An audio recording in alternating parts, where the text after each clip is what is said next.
Bueno, vamos a continuar con la siguiente disertación. Presentamos a la licenciada Victoria Rebagliati. Ella es coordinadora de soporte nutricional del ICBA, profesor titular de soporte nutricional en la UCA La Plata y exdirectora de Calinu.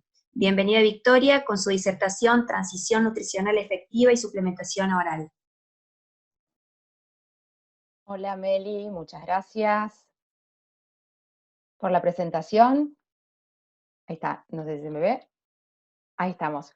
Bueno, muchas gracias por la presentación. Bueno, voy a pasar a compartir la pantalla para empezar. Bien, el título de mi charla es Transición nutricional efectiva y suplementación oral. Bueno, para esto vamos a ver dónde estamos. El camino del paciente crítico, lo quise poner acá. Empezamos con un paciente con diagnóstico de coronavirus, que cuando empieza más sintomático puede internarse.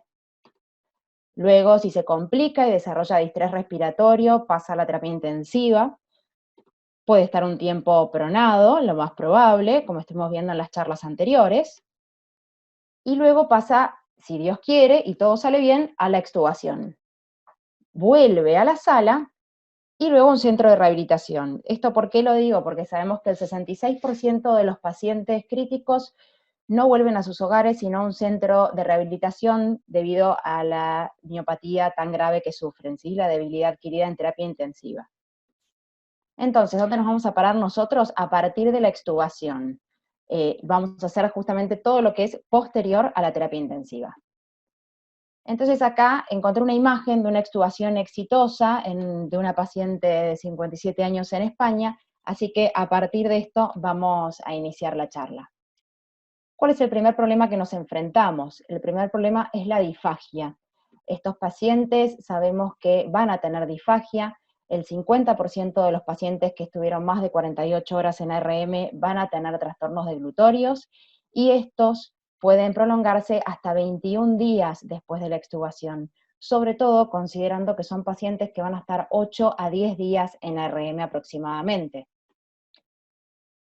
También las guías nos hablan de hacer pruebas clínicas de la deglución, como el test de la viscosidad, que ahora vamos a ver, justamente para no hacer pruebas endoscópicas como el FES o el FEST, porque esto produce mayor aerosolización y es lo que queremos evitar para que no se disemine el virus.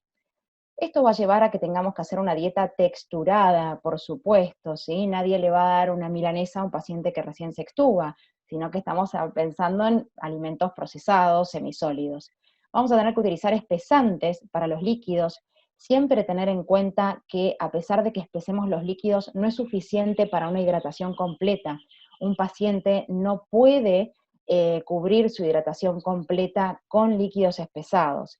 Por lo tanto, es fundamental que en esta instancia mantengamos la alimentación enteral para cubrir tanto la nutrición como la hidratación. Este es el test de la viscosidad y volumen que publicado en el consenso que se hizo de disfagia por un equipo de la SATI, que si bien por supuesto tenemos profesionales, kinesiólogos, fonoaudiólogos que lo hacen, no está de más saberlo por si en esos casos no contamos con todos los profesionales en la terapia, ¿sí? En este momento de pandemia. Entonces empezamos el test con una viscosidad de néctar o de jarabe, se llama, probando cada vez con mayor volumen. Si la deglución se observa que no es segura, tenemos que pasar a una consistencia más viscosa, más espesa, que se le llama tipo pudding o tipo flan sería, para que se den una idea. ¿Sí? Una vez que, en cambio, si fuera segura la deglución, podemos pasar a una viscosidad más líquida. Para esto les quería presentar entonces que hay una dieta internacional de disfagia, o sea, hay una clasificación de las consistencias de las comidas, no es dieta procesada y ya, sino que tenemos distintos pasos, distintos tipos de consistencia texturada, como nos decían las guías, para adaptar a la deglución del paciente. Entonces, donde vamos a empezar con una consistencia tipo puré, ¿sí? Pero un puré que sea totalmente homogéneo, ¿sí? Que no tenga que separarse con tenedor prácticamente, por eso acá lo ponen ya como licuado en la traducción. Después pasamos a una consistencia un poco más espesa, donde vamos a ver después en unas imágenes que ya puede cortarse un poquito con un tenedor, luego picado y húmedo, luego suaves bocados, hasta el 7 sería una alimentación completa. Los líquidos también tienen su propia consistencia. ¿Y esto por qué? Porque muchas veces nos acordamos solamente de la dieta procesada por la dificultad de glutoria, pero en realidad la dificultad de glutoria es principalmente a líquidos, ¿sí? Lo más difícil de tragar para la deglución son los líquidos, porque simplemente pasan muy rápidamente por la gravedad, caen más rápido por la gravedad. Y esto por ahí el paciente lo desconoce, nosotros por supuesto lo conocemos, pero el paciente no. Entonces, si no se le aclara, si no se le dan los espesantes, hay que explicarle cómo utilizar los espesantes y qué consistencia exactamente, esto nos tiene que definir el profesional, el fonoaudiólogo, qué consistencia es la que necesita el paciente para espesar, ya que hay distintas consistencias que ahora las vamos a ver en forma más clara en una foto. Entonces, esto sería una progresión en lo que es la dieta vía oral. Empezamos con algo totalmente procesado y semisólido. Este plato está muy lindo, ¿sí? Pasamos a otro plato más lindo todavía, donde decíamos que sería la instancia 2, donde ya tiene un poco más de consistencia, todavía no requiere masticación prácticamente o mínima, pero sí se puede cortar con tenedor, tiene otro aspecto además. Y pasamos a la tercera opción, acá sí es un plato de hospital, ¿sí? De mi trabajo, donde decíamos que era picado y humectado con salsas, para que sea más fácil la deglución. En cuanto a los líquidos, acá tenemos las consistencias. Arrancaríamos con una consistencia 1, más sólida, tipo pudding, como le decían. 2 sería una consistencia de miel, y 3 sería una consistencia de néctar o jarabe. Bien, ahora tenemos al paciente que ya va a salir de la terapia intensiva. Por supuesto, nuestros pacientes con COVID no van a salir tan contentos como esta señora y todos sin barbijo como en esta foto. ¿Cuáles van a ser los problemas que nos encontramos ahora? La debilidad adquirida del paciente, la miopatía. Sobre todo los pacientes con distrés respiratorio agudo son los que está descrito que tienen mayor porcentaje de debilidad adquirida, de miopatía, ¿no? El 65% según nos dice la bibliografía. Justamente como su dificultad respiratoria son los que llevan más tiempo con asistencia respiratoria mecánica, y esto es lo que favorece entre la nutrición y la atrofia por la inmovilización, entre todos los otros factores, favorece a la pérdida de masa muscular. Esto hace que los pacientes no sean autoválidos, ¿sí? Pacientes que no tienen fuerza ni siquiera para sentarse, entonces mucho menos para llevarse la cuchara a la boca, para comer solos, para vestirse, para bañarse, etcétera, ¿sí? Entonces, el principal problema de nuestros pacientes para su recuperación, que es lo que tenemos que hablar en esta instancia, es la pérdida de masa muscular. Entonces, nuestro objetivo claramente va a ser ayudar a que los pacientes recuperen su masa muscular para poder recuperar su autonomía. Y sabemos que los pacientes van a tener baja ingesta. Hay muchísimos estudios que, por un tema de tiempos, igualmente están ahí citados, mencionados, no puedo mencionarlos todos, pero hay estudios que demuestran que el paciente post terapia intensiva va a tener una ingesta menor al 50%. ¿Y por qué? Principalmente porque necesitan asistencia en las comidas, y en estos casos recordemos que estos pacientes van a estar aislados, con lo cual la asistencia para las comidas va a estar limitada. No sabemos si van a poder contar con la asistencia necesaria en las 4 comidas. Ya normalmente sin aislamiento es difícil porque no vienen los familiares en todo el horario y todo, o sea que imagínense ahora con pacientes aislados. Las comidas son poco atractivas, sí, lo sabemos, no son como las primeras fotos que les mostré, poco apetecibles. La debilidad, que ya mencionamos, la anorexia propia de todo el cuadro, ¿sí? De inflamación y de depresión también, que influye en el apetito, por supuesto, y además la pérdida de olfato y del gusto que sabemos que presentan los pacientes con COVID-19. Por todo esto es importante mantener la nutrición enteral. Como nos hablan las guías, estos pacientes probablemente requieran más tiempo con nutrición enteral que lo que estábamos habituados, es decir, no se extuba y le sacamos la sonda, no pasa a piso y le sacamos la sonda. ¿Por qué? Porque justamente sabemos que no van a tener una ingesta adecuada y sobre todo con el punto principal de que no van a tener asistencia a las comidas, vamos a tener que probablemente mantener durante mayor tiempo la nutrición enteral. ¿Cuál es ese tiempo? Ese tiempo depende de cada paciente, por eso es importante siempre personalizar la atención, la terapia, digamos. Entonces, ¿cómo hacemos la transición bioral? ¿Cuándo podemos retirar la sonda? Tenemos que hacer para esto un monitoreo de la ingesta, por supuesto hacer una evaluación, saber cuánto está comiendo el paciente. Si el paciente consume un 50% de su dieta, podemos pasar a una nutrición enteral nocturna. De esta manera, permitimos que durante el día el paciente esté en ayuno y eso le genere un poquito más de apetito, ¿sí? De lo contrario, con una alimentación continua, por más que disminuzcamos la velocidad de infusión, seguimos estimulando enterohormonas que van a producirle saciedad. ¿Y por qué no cuando coma el 30% y digo el 50%, que es un porcentaje bastante alto? Porque si no, en el horario de la noche no podemos pasar a tan alta velocidad, tendríamos que concentrar demasiado en pocas horas y eso es difícil. Además no sabemos si vamos a contar con bombas para todos los pacientes, otro punto importante. Cuando el paciente tiene una ingesta mayor al 70%, alguna bibliografía habla del 65%, a mí me gusta más el 70%, vamos a utilizar suplementos nutricionales orales, ¿sí? ¿Por qué no puede ser antes? ¿Por qué no puede ser al 50%? Porque un paciente no tolera consumir tantos suplementos al día, ¿sí? Acá, por ejemplo, tenemos la evaluación de la ingesta, como lo estamos haciendo en mi trabajo, que es por fotos. Las camareras nos mandan fotos de las bandejas por WhatsApp. Fíjense, acá tenemos una dieta procesada, fíjense lo poco que comió el paciente, y otra dieta un poco más blanda, pero no tan procesada, también con muy baja ingesta.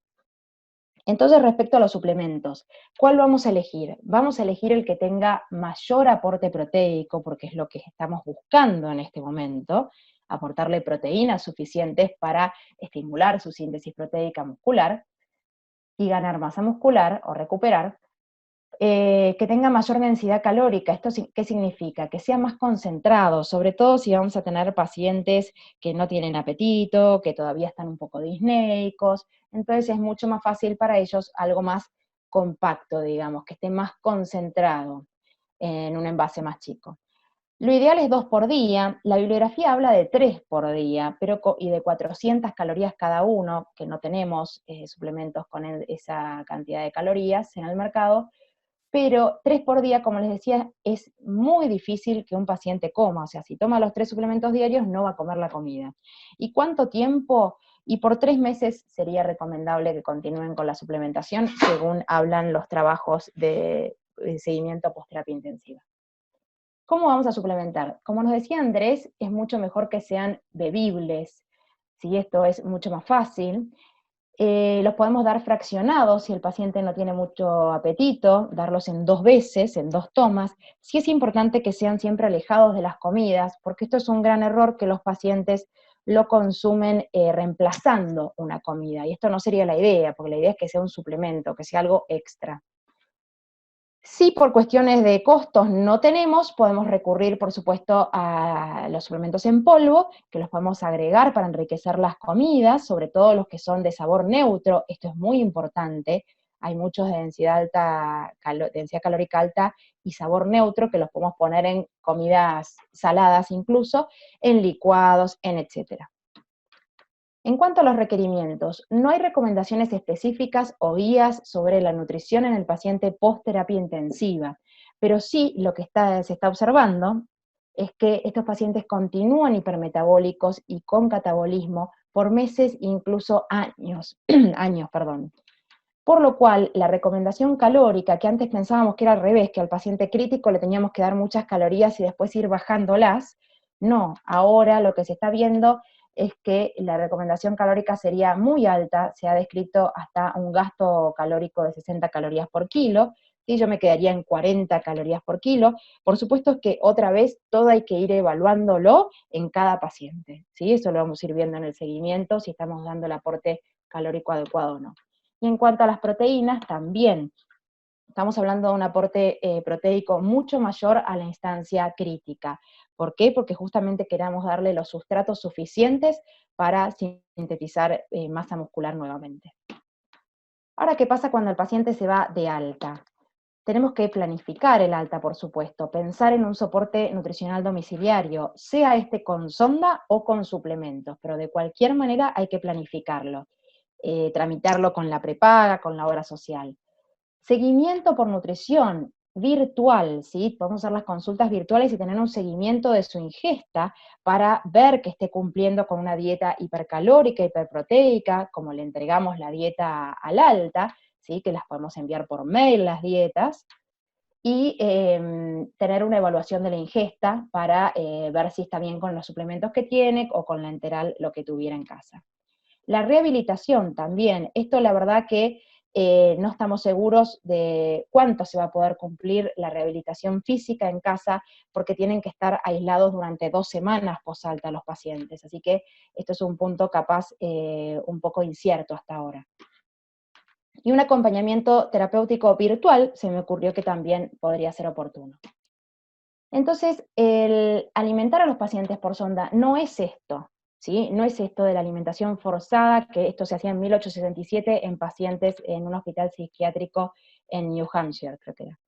Sino que lo que estamos buscando es que sea esto. Esto es una paciente mía, post-terapia intensiva, una cirugía por malformación congénita muy, muy grande, muy desnutrida, con muy pocas chances, pero hicimos nutrición pre-cirugía y nutrición post-cirugía. Esta paciente ya está de alta, esto es una consulta ambulatoria antes de la pandemia, y ella muy contenta, incluso prefería la nutrición enteral antes que los suplementos, porque era justamente ella lo que describía eso, que los suplementos, si los tomaba, se saciaba y no podía comer la comida.